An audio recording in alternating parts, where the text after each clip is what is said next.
Hello everyone, welcome to Brain Boosters. Today we are going to discuss the chapter number 2 is Matter Around Us Pure, class 9th. So in this chapter we are going to discuss the following topics: what is a mixture, what is a solution, physical and chemical changes, and last, what are the types of pure substances. Now let's start by answering a simple question that what is actually a mixture. हम किस चीज़ को mixture बोल रहे हैं? Mixture वो एक substance है जब हम किसी भी दो तरीके के प्योर सब्सटेंसेस को एक साथ मिक्स करते हैं, उस चीज़ को हम मिक्सचर बोलते हैं. फॉर एग्ज़ाम्पल कोल्ड ड्रिंक है. यहाँ पे कोल्ड ड्रिंक हम कैसे बनाते हैं? कोल्ड ड्रिंक में डिफरेंट प्योर सब्सटेंसेस हम मिक्स करते हैं all together so that we can form a bottle of cold drink. ऐसे ही सॉइल में डिफरेंट प्योर सब्सटेंसेस प्रेजेंट होते हैं. Parts of soil you can search about it. Soil is not a single pure form. Soil के अंदर different pure substances होते हैं जो सब मिल के एक फर्टाइल या किसी भी तरीके का सॉइल बनाते हैं. So what are the type of mixtures? तो ब्रॉडली अगर बात करें तो मिक्सचर के दो कैटेगरीज़ हैं. एक है होमोजेनस, एक है हेट्रोजेनस. और होमोजेनस के भी सब टॉपिक्स निकल के आते हैं, सब पार्ट्स निकल के आते हैं, जो कि है ट्रू सॉल्यूशंस, अलॉयज़. और हेट्रोजेनस में हमारा आता है सस्पेंशंस एंड कोलॉइड्स. ये सारे हम एक एक करके आगे डिस्कस करेंगे. यहाँ पे हम देख सकते हैं comparison between homogeneous and heterogeneous. Exam point of view में भी कभी भी आपसे पूछा जाए कि होमोजेनस मिक्सचर और हेट्रोजेनस मिक्सचर्स को एक्सप्लेन करिए, तो बेस्ट तरीका है आप उसको कंपैरिजन के फॉर्म में एक्सप्लेन करें. कंपैरिजन के फॉर्म में आपको उसकी जितने भी की पॉइंट्स हैं आप वो हाईलाइट कर पाते हो और जो टीचर है उसको एक क्लियर एंड कंसाइज आंसर मिलता है. तो यहाँ पे हम देख सकते हैं होमोजेनस और हेट्रोजेनस मिक्सचर्स क्या होते हैं. तो हम फर्स्ट पॉइंट है कॉम्पोजिशन का. होमोजेनस मिक्सचर जो होते हैं उसमें जो कॉम्पोजिशन होती है वो हमारी through out the solution same रहता है. हेट्रोजेनस में वहीं हम बात करें तो वो नॉन यूनिफॉर्म हो जाता है, अनइवन हो जाता है, जो हम सेकेंड पॉइंट में इसमें मेंशन किया है. Next up we have is phase.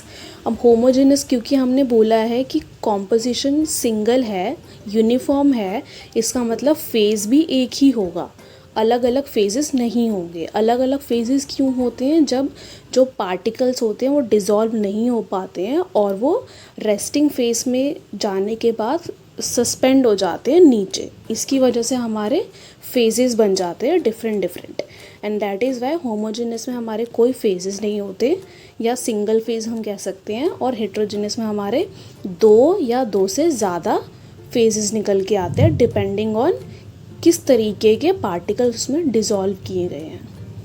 Next point says that physical separation of faces. अब इसका मतलब है कि जो फेसेस हमारे फॉर्म हो रहे हैं इन मिक्सचर्स में, उनको हम फिजिकल सेपरेशन के थ्रू अलग अलग कर सकते हैं. तो होमोजेनस में हम नहीं कर सकते क्योंकि वो बिल्कुल ही डिज़ोल्व हो जाता है. तो हम physical separation for example filtration से हम नहीं कर सकते उसको अलग अलग. यहीं पे हेट्रोजेनस मिक्सचर है, for example soil in water, वो हमारा एक हेट्रोजेनस मिक्सचर हो जाता है, उसको हम सिंपल फिल्ट्रेशन से अलग अलग कर सकते हैं. Next, size of the particles. Obviously क्योंकि पार्टिकल डिज़ोल्व हो रहे हैं होमोजेनस में तो वो स्मॉल होंगे as compare to heterogeneous. Stability की बात करें तो होमोजेनस हमारा ज़्यादा स्टेबल होता है क्योंकि पार्टिकल्स अच्छे से डिज़ोल्व हो जाते हैं. इट मीन्स वो बहुत ज़्यादा स्टेबल एक सोल्यूशन फॉर्म कर देता है. Next is solvation obviously homogeneous में हमारी ज़्यादा होगी as compare to heterogeneous.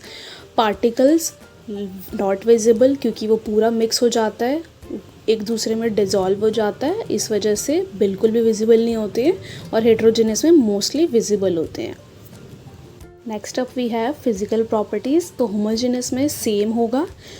Heterogeneous में क्योंकि अलग अलग सब्सटेंसेस हम ऐड कर रहे हैं जो कि डिज़ोल्व भी नहीं हो पा रहे हैं. For example if we dissolve soil and some rocks in water, तो सॉइल की प्रॉपर्टीज़ हमारी अलग से निकल के आ जाएंगी एंड रॉक्स की प्रॉपर्टीज़ अलग से निकल के आ जाएंगी. And last we have example. तो होमोजेनस का हमारा सिंपल से एग्जाम्पल है सोल्यूशन एंड हेट्रोजेनस में we have suspensions. Next up we have few important terms. So the first one is the true solution. What is a true solution? True solution is basically a homogeneous mixture जिसमें हम दो से ज़्यादा substances को dissolve करते हैं, और जो सब्सटेंसेस हम डिज़ोल्व कर रहे हैं बेसिकली द सोल्यूट, उनका जो साइज़ है वो हमेशा लेस देन 1 नैनोमीटर होना चाहिए. इसमें एग्जाम्पल है हमारे पास sugar in water. So sugar in water is a true solution. Next we have an alloy. Alloy क्या होता है? Alloy is again a homogeneous mixture of two और मोर मेटल्स. अब यहाँ पे टू और मोर मेटल्स भी हो सकते हैं या फिर एक मेटल एक नॉन मेटल भी हो सकता है. For example brass is an alloy of mixing of two metals which is copper and zinc. Next up we have a suspension. So suspension here is a heterogeneous mixture जिसमें जो solid particles हैं या फिर जो हमारे salute particles हैं वो through out the mixture spread हो रखे होते हैं बट डिज़ोल्व नहीं होते. और ये जो पार्टिकल्स हैं सॉल्यूट पार्टिकल्स वो हमारे नेकेड आइज से विजिबल होता है. Last we have the colloids. इनको हम कोलॉइडल सॉल्यूशंस या कोलॉइडल सिस्टम भी बोलते हैं. ये क्या होते हैं? ये मिक्सचर होते हैं जिसमें जो सल्यूट पार्टिकल्स होते हैं उनका साइज़ एक्सट्रीमली स्मॉल होता है, या फिर हम कह सकते हैं वो माइक्रोस्कोपिकली विजिबल होते हैं, नेकेड आइज से नहीं विजिबल होते, but they are again not soluble. और इनका जो साइज़ है सब्सटेंस का वो होता है 1 to 1000 नैनोमीटर्स, और we can say 10 to 9 metres. Here you can see the distinction between a true solution and a colloidal solution. इस चैप्टर में बेसिकली डिफरेंसेस ही पूछे जाते हैं, बहुत सारे डिफरेंसेस निकल के आते हैं. For example difference between homogeneous mixture and heterogeneous mixture, difference between true solution, suspension and colloids. तो बहुत सारे डिफरेंसेस हैं, वो बहुत इंपॉर्टेंट है, वो आपको याद होने चाहिए. So the next distinction that we have is the difference between true solution, colloidal solution and suspension. This particular distinction is very important from exam point of view. ये practicals में भी पूछा जाता है और एग्ज़ाम में भी ये बहुत अच्छे खासे मार्क्स में आपसे पूछ सकते हैं, तो डिस्टिंक्शन ये वाली आपको याद होनी चाहिए. Now next up we have what is a solution.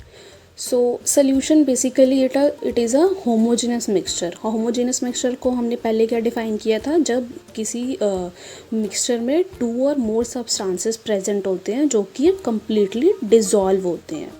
For example lemonade, soda water, cold drinks, ये सब एक सॉल्यूशन है. शुगर इन वाटर, लेमनेड, ये सारे सॉल्यूशंस के ही एग्जाम्पल है. अब यहाँ पे सॉल्यूशन की हम ये नहीं कह सकते कि solution can always be a liquid state. Solutions can be solid और गैशियस फॉर्म ऑल्सो. यहाँ पे सॉलिड सॉल्यूशंस में एग्जाम्पल हमारा क्या है? अलॉयज़. अलॉयज़ जो हैं हमने अभी पीछे बात की थी, दे आर होमोजेनस मिक्सचर्स जिसमें दो मेटल्स या एक मेटल नॉन मेटल को मिक्स करके अलॉय बनाया जाता है. गैशियस सोल्यूशन में क्या आता है? एयर. एयर में भी डिफरेंट हमारे कंपोनेंट्स प्रेजेंट होते हैं, but it is a solution again. तो यहाँ पे लास्ट पॉइंट है the solution is a homogeneity at particle level. Particle level पे अगर हम बात करें तो बिल्कुल होमोजेनस होता है सोल्यूशन.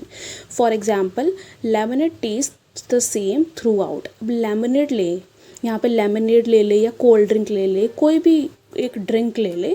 अब आप कोल्ड ड्रिंक पीते हो, ऐसा तो नहीं है कि पहले ग्लास में आपको कोल्ड ड्रिंक अलग टेस्ट करता है एंड लास्ट ग्लास में अलग टेस्ट करता है. ऐसा नहीं होता, because it is a solution जिसमें जो पार्टिकल्स होते हैं वो थ्रू आउट द सिस्टम अच्छे से मिक्स होते हैं, डिज़ोल्व होते हैं. Now here you can see different examples of solutions, because exam में they usually ask that state the example of liquid in a gas or gas in a liquid solution example. तो ये solutions ये examples आपको याद होने चाहिए. So the first one we have is a solution of sugar in water is a solid and liquid solution, because the sugar that we have is a solid state sugar and we dissolve it in liquid water. So the first one is the solid in liquid solution example. Second we have is that solution of iodine in alcohol, जिसको हम tincture of iodine भी बोलते हैं. यहाँ पे iodine solid state में है और जो alcohol है वो liquid state में है. This again is a solid in liquid solution example. Next we have is a gas in a liquid example. यहाँ पे example है सोडा वाटर का. यहाँ पे जो कार्बन डाइऑक्साइड यूज़ हो रहा है सोडा में वो हमारा गैस के फॉर्म में है और जो वाटर है वो लिक्विड के फॉर्म में है. So it is a gas in a liquid solution example. Last we have is a gas in a gas which is a mixture of air, mixture of different gases in air. तो यहाँ पे लिखा हुआ है air is a homogeneous mixture of number of gases. तो यहाँ पे air in air solution example आता है. Now we have properties of a solution. ये वैसे तो हम पढ़ ही चुके हैं बट यहाँ पे just to clarify few points. So the first one we have is a solution is a homogeneous mixture. ये तो हमें पता ही है. Second, we have the particles of solution are smaller than 1 nanometer, that is 10 to 9 meters in diameter, so they cannot be seen with naked eyes. अब solution में क्योंकि जो भी हम particle dissolve कर रहे हो वो completely dissolve हो जाता है और throughout the solution हमें नज़र नहीं आता naked eyes से. क्यों? क्योंकि जो उनका जो solution का जो particle size है वो less than है 1 nanometer से. Third point we have is because of the very small particle size they do not scatter a beam of light passing through the solution. इसको हम क्या और चीज़ बोलते हैं? The Tyndall effect. So solutions में आपको Tyndall effect देखने को नहीं मिलता क्योंकि जो particle का size है वो बहुत ज़्यादा छोटा होता है. Last we have the solution particles cannot be separated from the mixture by the process of filtration. क्यों? क्योंकि वो completely dissolve हो जाता है. अब आप शुगर इन वाटर उसको आप फिल्ट्रेशन से सेपरेट करके देखो, नहीं कर पाओगे क्योंकि जो है शुगर है वो कम्प्लीटली डिज़ोल्व हो जाता है वाटर के अंदर. So these 4 points were basically the properties of a solution. इसके अलावा भी अगर आपको कुछ और समझ आता है सोल्यूशन में वो भी आप इसकी प्रॉपर्टीज़ में लिख सकते हो. Now we have the concentration of a solution. अब कॉन्सेंट्रेशन ऑफ अ सोल्यूशन को समझने के लिए हमें पहले 2 टर्म समझनी पड़ेंगे जो कि है saturated solution and solubility. So what is a saturated solution? Saturated solution तब होता है जब एक गिवन टेम्परेचर पे हम और ज़्यादा सोल्यूट ऐड नहीं कर सकते एक सोल्यूशन में. उस सोल्यूशन को तब हम सैचुरेटेड सोल्यूशन कहते हैं. यहाँ पे की टर्म है एट अ गिवन टेम्परेचर, क्योंकि टेम्परेचर को अगर हम बढ़ाएं तो और ज़्यादा सोल्यूट ऐड हो सकते हैं. तो यहाँ पे हम कह रहे हैं इसीलिए कि एक गिवन टेम्परेचर पे जब हम सोल्यूट और ऐड नहीं कर पाते एक सोल्यूशन में तो वो सोल्यूशन सैचुरेटेड सोल्यूशन हो जाता है. Next we have is solubility. Solubility is again एक गिवन टेम्परेचर पे एक सोल्यूट कितना डिज़ोल्व हो पाता है वो उसकी सॉल्युबिलिटी है. Next we have unsaturated solution. Unsaturated solution क्या हो सकता है? जब हम एक गिवन अमाउंट ऑफ सोल्यूट को सैचुरेशन लेवल आने से पहले ही बंद कर देते हैं, डिज़ोल्व करना बंद कर देते हैं, तो वो अपने सैचुरेशन लेवल तक नहीं पहुंच पाता. अब जब सैचुरेशन लेवल पे नहीं पहुंच पाता इसीलिए वो अनसैचुरेटेड सोल्यूशन कहलाता है. यहाँ पे एक चीज़ नोट करने वाली है जो कि मैंने लिखा भी है लास्ट पॉइंट पे कि सेम टेम्परेचर पे डिफरेंट सॉल्वेंट की या डिफरेंट पार्टिकल्स का जो डिज़ोल्विंग रेट होता है वो अलग अलग होता है. डिज़ोल्विंग रेट और वी कैन से सॉल्युबिलिटी अलग अलग होती है सेम टेम्परेचर पे. अब डिपेंड करता है कि आप कौन से नेचर का सब्सटेंस उसमें डिज़ोल्व कर रहे हो. तो अब हम समझेंगे कि कॉन्सेंट्रेशन ऑफ अ सोल्यूशन क्या होता है. तो कॉन्सेंट्रेशन ऑफ अ सोल्यूशन वो होता है जब एक गिवन वॉल्यूम ऑफ सॉल्वेंट में हम एक particular amount of solute dissolve करते हैं, वो उसकी कॉन्सेंट्रेशन ऑफ अ सोल्यूशन कहलाती है. अब किसी भी सोल्यूशन का अगर हमें कॉन्सेंट्रेशन निकालना हो तो उसका एक फार्मूला दिया हुआ है जो कि है concentration of a solution is equal to amount of solute divided by amount of solution. अब एक ही तरीका नहीं है कॉन्सेंट्रेशन ऑफ अ सोल्यूशन निकालने के, बहुत सारे डिफरेंट मेथड्स हैं.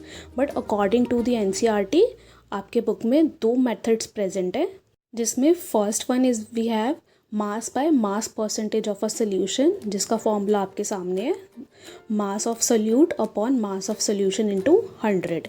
Second we have mass by volume percentage, इसका फॉर्मूला भी सेम है, बस नीचे हमारा मास की जगह वॉल्यूम आ जाता है।